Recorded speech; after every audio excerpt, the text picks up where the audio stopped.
with the idea closet and another tutorial for our silhouette cameo class. We're working on lesson 3 and we are working with the first label. Go ahead and open up your Silhouette Studio Design Edition, and then you'll want to find label number 1 that we made in the first class. Let me just explain a little bit. This lesson that we're going to do needs to be done in Silhouette Studio Design Edition. There's some few things that you can't do with just the regular Silhouette Studio. So once we have this opened, you're going to go over here and click or select your label, and now we're going to fill it. We're going to do some fun things with it. So instead of just filling it with a regular color, we're going to come to the pattern fill tool. And we're going to come down here, and I really like this black and white polka dot, and we're doing Halloween stuff again. So I'm just going to simply click on it, and it just fills my shape. Now if you look at this, it's kind of got big dots, or at least I thought the dots were a little big. So I'm going to come to my advanced options, and then I'm going to come over here to this scale tool, and you can use the slider tool or the arrows up and down. I'm just going to type in, because I've played around with it, I know what I want, and we're going to do 50%, enter, and it just shrinks that paper, that pattern down, and now we have a label that has lots of little polka dots instead of the great big ones. You can do whatever you want.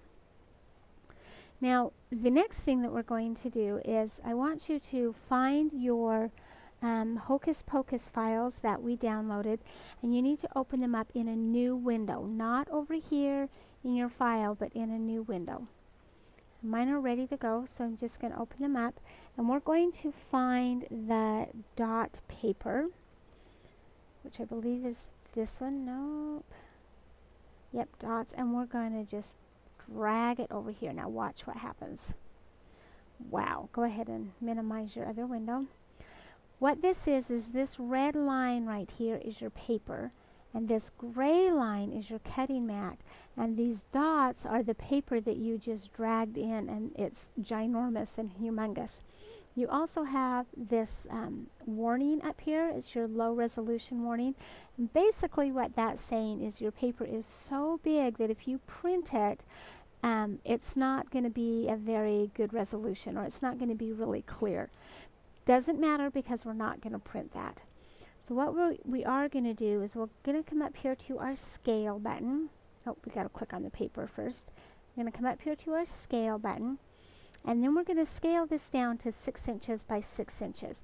Because it's already squared and we know we can keep it in proportion, we'll hit the lock aspect ratio, and then I'm just going to type 6 inches, apply. And there is a workable shape. Now if you wanted to do something, you could just print this square out and cut it, and you've got some digital paper. But we're going to do something else with it. We're going to use the colors in it. Come over here to your oval tool, and we're going to draw a circle that's 2 1/4 inches, or 2.25. So remember, if you hit your shift while you're dragging, it should keep it into proportion. And I can't quite get it where I want it. Oh, and it didn't, because I let go of one too soon. So while we're in the scale button, I'm going to come over here and do width 2.25, hit my tab, 2.25, and apply. Now I have the perfect circle that I want. Now what I want to do is I want to fill this with orange from this paper. Perhaps I'm going to use it for a scrapbook paper or page, and I'm going to print this paper out, or even a card, and I'll use that paper as the background, which we can totally learn to do in a different lesson. But I want to use this orange. So what I'll do is come up here to my fill tool, and if you notice over here, this little syringe is called your pick tool. And as I click on it and drag, as I click on it and then drag it, you can tell that this little square underneath it changes colors. What that does is it's picking up the color that syringe is on, and it's also showing you those are the what do I want to say, BRG values for that color. So I want this orange. I'm going to just drag it over here, and my circle's highlighted, so I'm going to click on that, and it's going to fill my circle with that color. Now the fill line tool also has a pickup tool. Play around with it. It's really cool. You can do a lot of fun things with it. All right, while my circle is still highlighted, I'm going to come up here to my offset window, and we are going to make an inner line. So we will hit the internal offset. Whoops, I don't want to do that. There we go. And then the setting is 0.120. So I'm just going to highlight that and do 0.120 and apply. And now you can see that there is an inner line. And actually right now the select box is around that inner line that we just drew. And we're going to do some fun stuff with it. We're going to come up here to our line color, and we're going to change that middle line to black. That's why you want to keep the selected tool on the line that you just drew. If you clicked off of it and then went back on, you could possibly be clicking on the outer line. So we want that inner line to be black, but we want it thicker. So we'll come up here to our line style, and we're going to change our thickness to 2.0 and enter.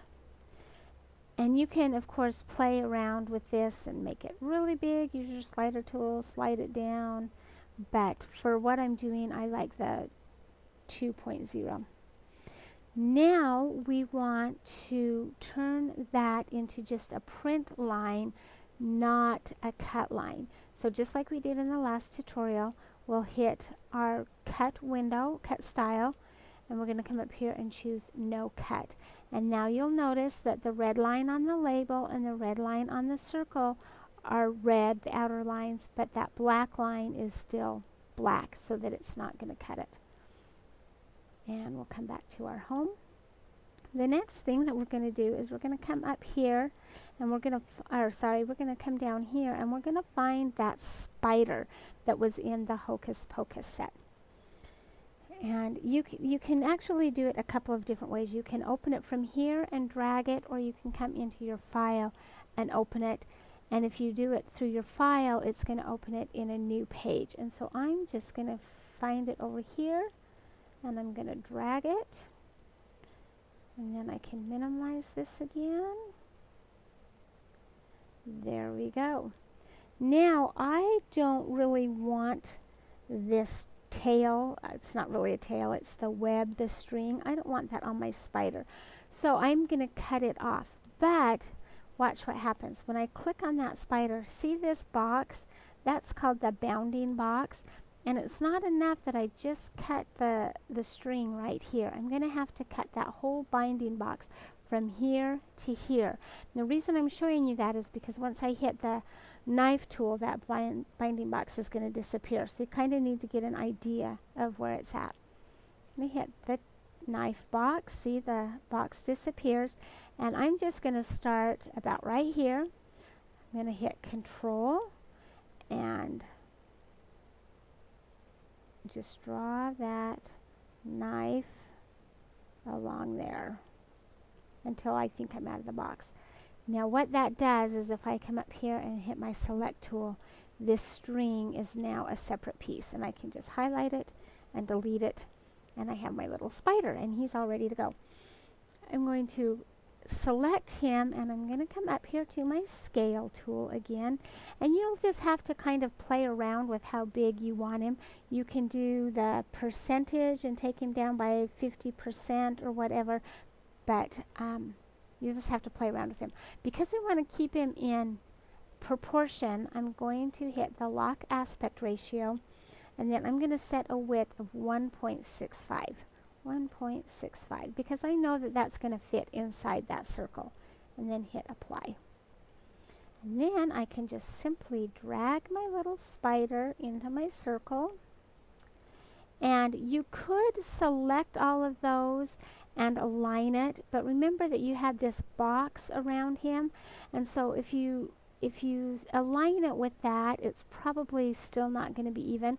So I just kind of eyeballed it, and you can use your arrow keys and whatever you want. And then you're going to group or highlight all of those, Control G, group it together, and it's ready to go. Now you have two options in here. The one that I did for class was I printed them separately, cut them out, and then I put the foam pop dots under this and mounted it on here and made it a 3D object. If you don't want to go to that trouble, you can simply put this tag right here, the circle, and align it, center it, and then group it. And then when you print it, it will just print it that way. I didn't want to do that. I wanted mine 3D. So we'll just undo it until we get it there. And now you have a label that's all ready to be printed and ready to go.